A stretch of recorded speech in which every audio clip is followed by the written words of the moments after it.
T.J. Yeldon. I think the final selling point on him was we said, hey, T.J., you know, Coach Saban don't let the freshmen talk to the media. He was like, well, I'm all in on that. And that's kind of the way it is with the coaches. No disrespect to you guys, but I'm excited to be back. You know, I grew up in Lanesville, Alabama. It's 2 hours from here. My family's still there. My wife's family's in Troy. It's very easy for us. Got a lot of fond memories here at Alabama. I think this is my 10th year counting as a player, a graduate assistant, and 6 years with Coach previous. This year would be my 7th year with him. Alabama's very special to me. It's easy to walk into a young man's house and to say, the University of Alabama. When you grow up in this state, you kind of got to pick a side. In my family, I chose Alabama. My dad chose Auburn. So, but I think I'm trying to bring him on our side now. But I'm excited to be here. You know, the first day that I came back, I think it was maybe December 11th or 12th. It happened to be graduation. So I've been gone for 3 years. I walk in here and it's actually graduation. A lot of guys that I had spent a lot of time helping recruit, watching these guys graduate. I walk in and I look and I see some of the parents I hadn't seen in 3 years. So it's kind of what this place is all about. I'm very thankful for Coach Saban, you know, starting out as a high school coach. You know, a lot of guys ask me when I go speak at clinics, how'd you get where you're at? To me, it's really a stroke of luck. I just try to do the best at the jobs that I had. Very fortunate that Coach gave me an opportunity. And worked in a lot of different roles here, you know, from the weight room to academics, player development, just doing what I could to try to help the organization. But learned a lot of football in the 6 years that I was here before. Coach gave me the opportunity to be the defensive back coach. I'm very thankful for him for that. You know, when I left here 3 years ago, I went to Florida State, and it was a real easy transition for me because Jimbo Fisher had worked with Coach Saban. Practice schedules, his philosophy, everything was very similar. You know, and for me, for a first job as a defensive coordinator, that made it really easy. Got to work with some really good people, really good players.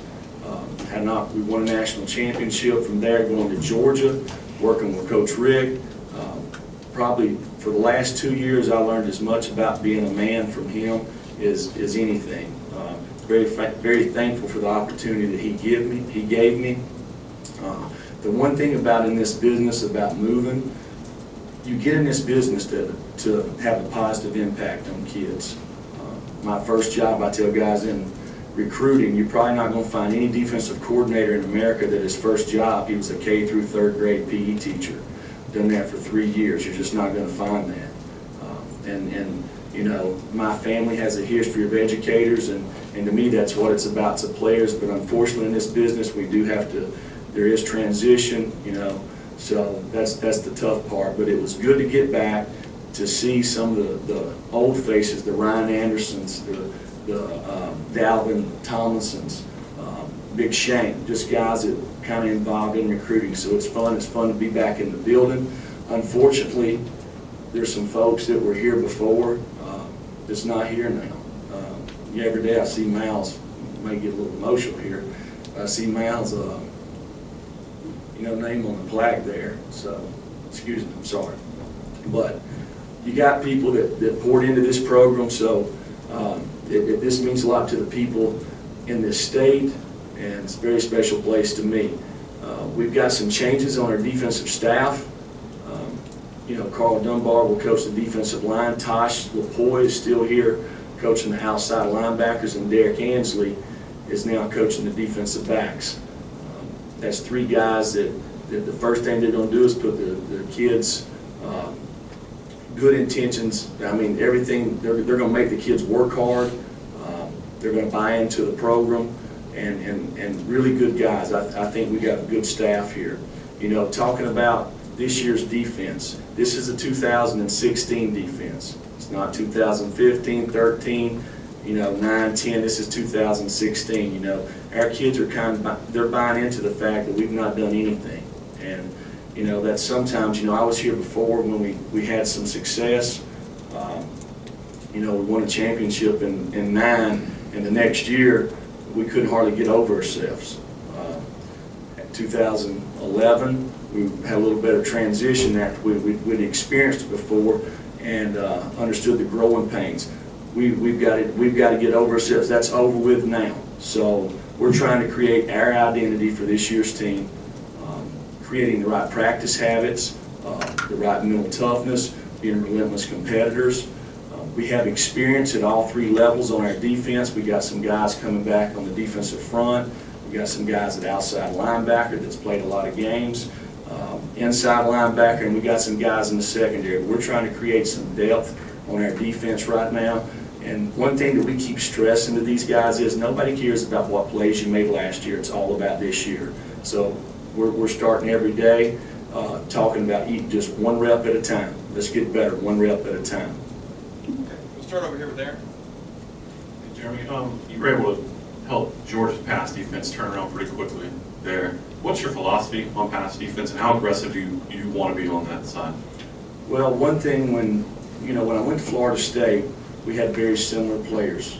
When I went to Georgia, we lost a lot of guys. We played with some young guys, so we had to find ways to kind of not do like we did here. We had to find ways to kind of cover up a little bit in the back end. We had some good pass rushers, but the big thing is defensively, you got to know what to do. Okay, you got to know what to do. You got to know how to do it. You got to know why it's important to do it that way, and don't let the offense create explosive plays. So you got to stay on top of your guys, and we kind of covered up some guys there. Back on the other side with Matt. Jeremy, even though some of the guys on the defense haven't necessarily been full-time players yet, how much overall ability and talent do you see on this defense, and what kind of potential do you feel like this group has? Well, there's guys here that, like I said, has got some experience.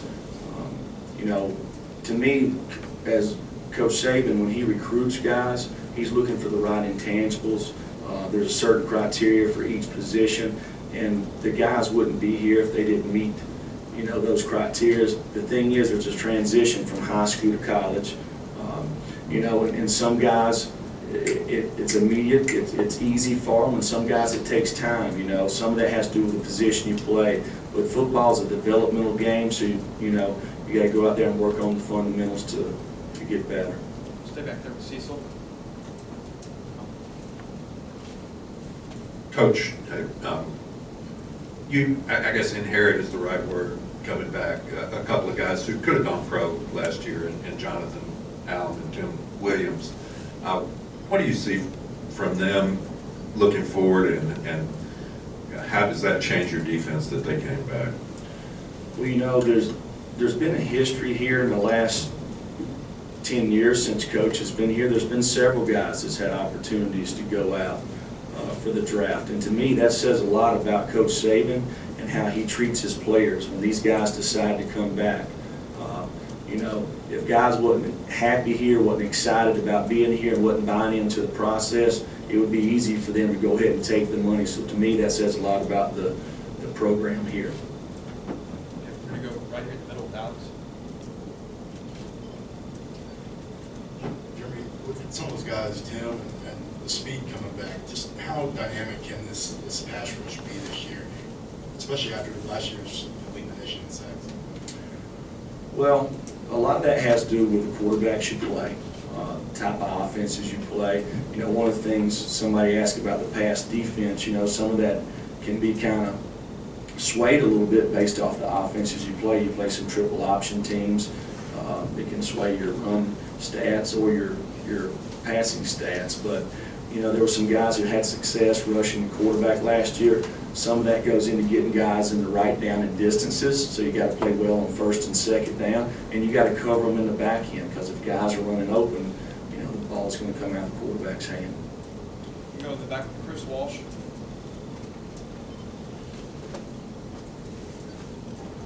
With Coach Saban, obviously the scheme doesn't change, but it seems like each coordinator kind of has their own thumbprint on what the defense does or the offense. What's going to be your thumbprint? How's it going to be different? Well, this is Coach Saban's defense. Everything in this program is Coach Saban's. When I left here, went to Florida State, I installed the defense that I learned here. As a coach, you got to take your little wrinkles that you've learned over time, and every year as a coach, you're looking to improve. That, to me, that's the one thing about that coach is so good at is he's okay to change. Now, there's got to be a reason for it. You know, the offenses kind of change a little bit, so every year as a staff, you do quality control, and you're trying to find ways that you can make your defense better. When I come back, there were some subtle changes on the defense that had happened here since I've been gone. But as far as thumbprint, to me, I hope our thumbprint here is we continue to have the success that we've had. Last one, up here with Ken. Why don't you, yeah, he's moving. Up here with Ken, last one. Hey, Coach, just kind of a two-parter. One, what was it like last year to prepare for Alabama's offense? And then how competitive do you anticipate, you know, some of these scrimmages being and just the daily grind, in camp here? Well, being on the other side, you know, one thing that stood out to me is last year with how big the offense was compared to us.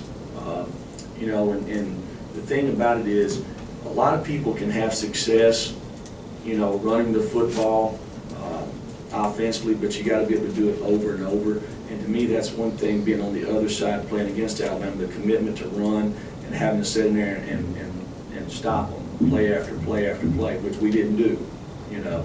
So they can kind of change the way you think a little bit. Thanks, Jeremy. Yep.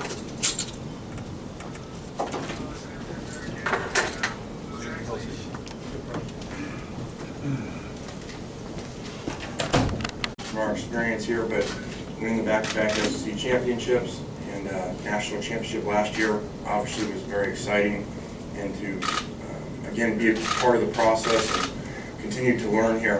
I think that, you know, sitting up here a year ago it was okay, you're going into year 2, you know, and now you're going into year 3, and so I was kind of thinking this week about it that really there's so much to learn here. When I first said it was kind of like I was a GA just taking notes and staff meetings, and I think it's kind of like the players sometimes where a freshman comes in the sophomore year, junior year, and you see the players really start to continue to grow and understand why things are done the way they are. And I kind of feel that way. I feel like continuing to learn, continuing to grow under coach, and it's just really, it's really such a great experience to see all the things that happen in the program with our players, how he handles it, all the different situations, because if you're just around for 1 year, I don't think you get to experience all the different things. So excited to go into this 3rd year with a lot of challenges on offense, replacing a quarterback again for the 3rd year in a row, and we've been fortunate to have 2 guys that played really well and the guys around them, so that'll be a big challenge for us.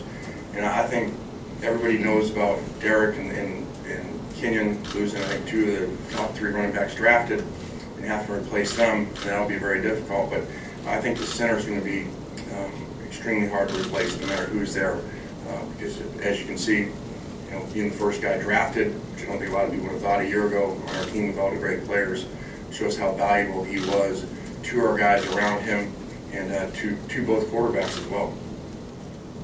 We'll start up here with Mark. We're touching on one of your receivers, Robert Foster. What can he bring to this offense when healthy? Yeah, I think people forget, as great as Calvin Ridley was last year, 89 catches he had, Calvin actually was backing up Robert when Robert got hurt. So to see Robert really develop, I wasn't here for the first year when he redshirted, but his redshirt freshman year, kind of like we just talked about, continuing to learn and grow in the program, part of the process, and then to end up starting last year, scores a touchdown in the opener. And I think he would have had a great season had he not got hurt. Very special skill set as far as speed and ability to get on top of the coverage downfield. And if he's healthy, I think he'll not only he play well, but he will help the guys around him. Far side of Matt. Like 2 questions. First of all, facing USC, what comes to mind for you when you think about facing USC?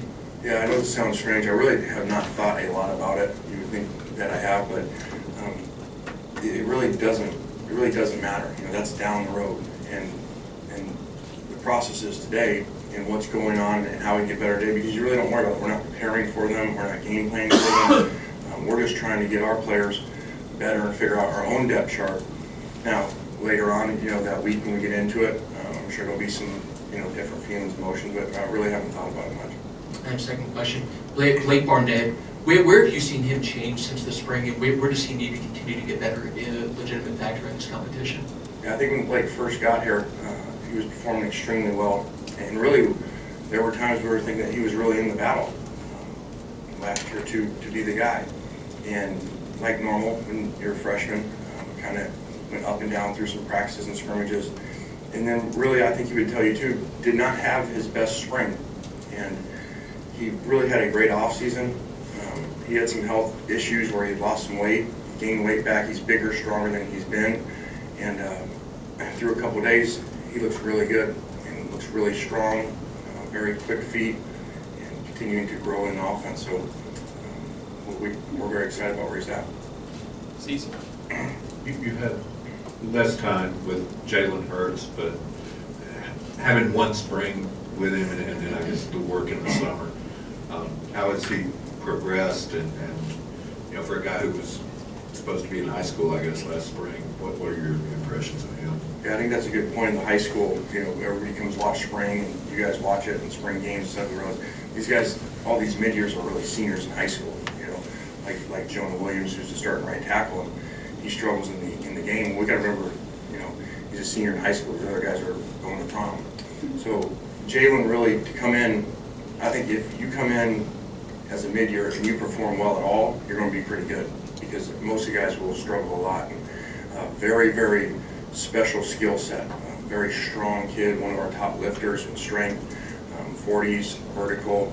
And so he's just continuing to learn a completely new system from what he was in high school.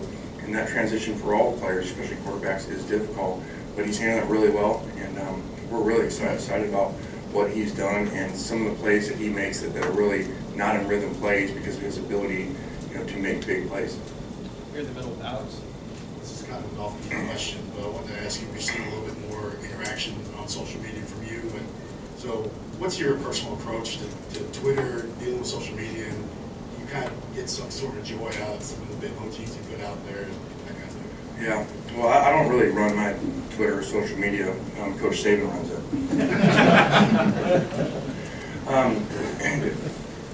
It really is just where we're at, the generation of kids we're recruiting, and, to interact with them, to interact with my own children, and just kind of where we're at. And that's really how a lot of recruits communicate, and really is until they changed where we could text kids a couple months ago. That was really our easiest way to be able to interact with them. So, I don't necessarily like it, parts of it, because I'd rather just be doing ball. That's part of recruiting as an assistant coach and where we're at. Yep. Second row, Tony. Lane, as you get deeper into camp, do you get to the point where you need to cut it down to 2 or 3 because it's hard to rep? It's hard to rep 4 guys that deep in camp as you're, particularly when you get closer to game week. Yeah, well, we had that problem, Tony, before. We're actually, in that same area where there was 4 a year ago. We'd have a chance, now there's 4 again. So we would always like to be the one.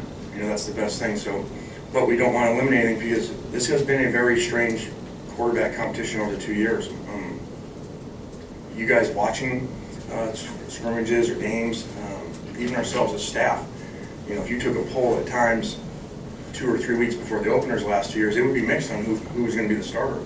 And there were times that, a guy that maybe was 3 or 4 we thought was 1 that week, and then he'd go in and not play as well, and a guy 3 or 4 would play better. So there's no timetable for it because you got to make sure you find the right guy. And I think if we would have had a timetable, we may have not found the right guy, in the last 2 years. A couple more. John, Lee. 2 questions. One, you've been around 2 head coaches in your career who made a habit of winning 11, 12, 13 games a year. How hard is it to not just to reach that level, but to stay there? Yeah, I've been very fortunate, with Coach Carroll and Coach Saban. And people always ask what it's like, how are they alike? And they're extremely different in almost everything, okay? But one thing that they do have is they have a belief system of how they do what they do, and everything that happens, they have the answer to. And it really doesn't change. And both guys, the second thing that both guys have in common is they're phenomenal recruiters, as you can see in the draft picks when we're at USC and now here, because obviously great players help. But you're right. You know, you used to always say, anybody can do something one time. You know, have a great year because everything goes right. But can you maintain it, sustain it for a long period of time, as Coach Carroll's done before, and now Coach Saban? It really is remarkable. And I think in today's game, and no disrespect to coaches a long time ago, it's harder nowadays because of the numbers. You know, because of the scholarship numbers, because of kids' ability to transfer.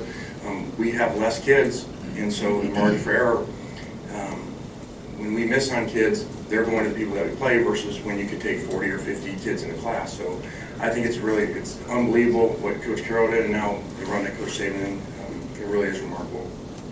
Follow up, a different kind of question, but just between us, would you get some satisfaction, a little extra pleasure, if you guys can beat USC?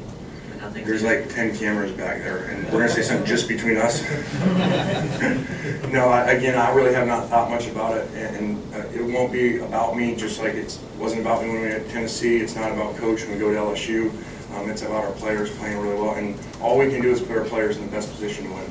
Last one here with Michael. We got to get coaches now. I want to ask about running back depth first, and secondly, do you enjoy kind of some of the fun you have on Twitter with some of the pictures and the things referencing some of the previous places you coached? What was the first question? Running back depth. Running back depth, a big challenge for us. Really, all of our running backs are young. I think every running back, scholarship running back on our roster is a freshman or sophomore, which is a very strange situation because of the three great backs we've had the last 2 years. So that's just another challenge that we have. Again, hopefully, the recruiting that Coach Saban has done, that we have a lot of talent. Now it's our job to get those guys ready to play. And I would think it would be more of a shared role. You know, I think last year was very unique to have a guy carry the ball 90 times in a 7-day span. I don't know that I've ever heard of that before. So that was a very special player. You know, I don't know that anybody could do that. That's because of his build, but the way that Derek worked every day in practice. So he's a story for years and years and years for these guys to continue to tell and pass down, because that guy, just like the year before with Amari, those are our best players each year, but those are our hardest workers.